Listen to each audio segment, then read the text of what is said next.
তো শাহরুখ খান এবছর মানে 2023-এ দুটো ব্লকবাস্টার মুভি দেওয়ার পরে তার আপকামিং আরও একটি মুভি আসতে চলেছে ডাঙ্কি। তো সেই মুভিটার ট্রেলার চলে এসেছে, তো ট্রেলারটা দেখলাম, কেমন লাগলো ট্রেলারটা, তো আজকের ভিডিওতে সেটা নিয়েই কথা হবে।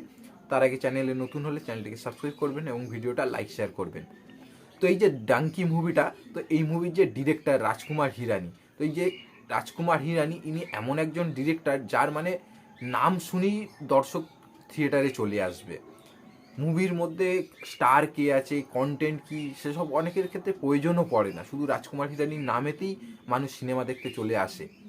আর তার উপরে এই ডাঙ্কি মুভিতে যেখানে শাহরুখ খানের মতন স্টার রয়েছে, এছাড়াও আরও ভালো ভালো স্টার কাস্ট রয়েছে, তো সেই ক্ষেত্রে তো এই মুভিটা মানে কী লেভেলে রেকর্ড করতে পারে তার কোনো ধারণাই নেই।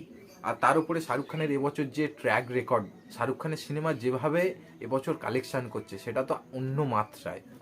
তো এই ট্রেলারটা সত্যি কথা বলতে আমার কিন্তু যতটা আশা ছিল, যতটা ভালো লাগবে ভেবেছিলাম, ততটা কিন্তু ভালো লাগেনি। তার মানে এটা নয় যে ট্রেলারটা আমার খুব খারাপ লেগেছে, খারাপ লাগেনি, ভালো লেগেছে। কিন্তু রাজকুমার হিরানি, শাহরুখ খান দুজনে একসাথে আসছে, তো সেই ক্ষেত্রে এক্সপেকটেশনটা আমার একটু বেশি ছিল, তো সেইটা আমার ম্যাচ করতে পারিনি, যার জন্য আমার দুর্দান্ত না লাগলেও বেশ একটা ভালো ট্রেলার লেগেছে। এবং এই ট্রেলারে গল্প তো খুব সামান্যই একটা বোঝা যাচ্ছে, খুব হালকা টাচ দিয়েছে গল্পর, যে অ্যাকচুয়াল গল্পটা কি হতে চলেছে, এবং সেটা বোঝাও যাচ্ছে যে শাহরুখ খান মানে এরা পাঞ্জাবে থাকে এবং পাঞ্জাব থেকে এরা লন্ডনে যেতে চায়, তো এটার উপরই গল্প হতে চলেছে। এবং লন্ডনে শেষ পর্যন্ত কি এরা যেতে পারে, কিংবা যাওয়ার পরে কি হয়। এবং এখানে একটা জায়গায় এটাও দেখানো হচ্ছে যে শাহরুখ খানের অনেক বয়স হয়ে গিয়েছে, এবং সে এই যে পাঞ্জাব থেকে সব মানুষ লন্ডনে বা আরও অন্য দেশে চলে যাচ্ছে, তো এই যে যাচ্ছে, কেন যাচ্ছে, হয়তো বা যাতে না যায় তার জন্য হয়তো এমন কিছু একটা সে করবে শেষ পর্যন্ত, যেটা এই মানুষকে নিজের দেশে নিজের বাড়িতেই সে থাকে, অন্য দেশে যাওয়ার কথা সে না ভাবে, তো সেরকমই একটা কিছু হয়তো শেষ পর্যন্ত সে করবে মানুষের জন্য, সেটা বোঝা যাচ্ছে ট্রেলার দেখে। কিন্তু কি করবে, কিভাবে করবে, কেন করবে, তো সেইগুলো ট্রেলার থেকে লুকিয়ে রাখা হয়েছে, যেটা কিন্তু একদিক থেকে বেশ ভালো। এবং এই ট্রেলারে যে সব অ্যাক্টার্সদের দেখা যাচ্ছে, তো সবার মধ্যে মানে একটা আলাদাই রকম একটা জান রয়েছে প্রত্যেক অ্যাক্টারদের মধ্যে। বিশেষ করে শাহরুখ খান, তো শাহরুখ খানকে এখানে তিনটে লুকে দেখা যাচ্ছে। একটা জায়গায় যেখানে একটু বেশি ইয়াং দেখাচ্ছে, একদম ক্লিন শেভ, একটু চুল বড় বড়। এবং আরও একটা জায়গায় দেখানো যাচ্ছে যেখানে সে যাচ্ছে, মানে লন্ডনে যাচ্ছে নানান দেশের মধ্যে দিয়ে, এবং সেখানে তার বড় বড় বড় দাড়ি হয়ে রয়েছে, তো সেরকম একটা লুক রয়েছে। এবং তার শেষে যে লুকটা দেখায় একটা বয়স্ক লুক। তো শাহরুখ খানকে তো তিনটে লুকে দেখতে পাচ্ছি, কিন্তু এছাড়া তাপসী পান্নু রয়েছে, এবং তাপসী পান্নুর যেটুকু পোর্শন রয়েছে তাকে বেশ ভালো লাগছে। এবং এই মুভিতে বিকি কৌশলের যে ক্যারেক্টারটা, এই ক্যারেক্টারটা কিন্তু একটা বেশ ইম্পর্টেন্ট একটা ক্যারেক্টার হতে পারে।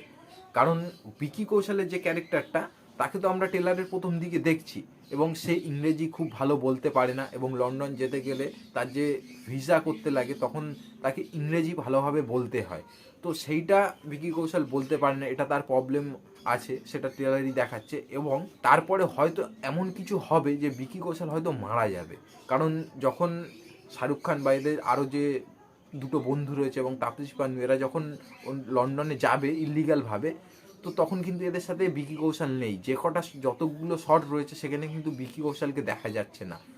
এবং ট্রেলারে একটা জায়গায় দেখানো হচ্ছে যেখানে চিতা জ্বলছে, তো হয়তো সম্ভবত সেইটা হয়তো বিকি কৌশলেরই হতে পারে, হয়তো সে মারা গিয়েছে কোনো কারণে।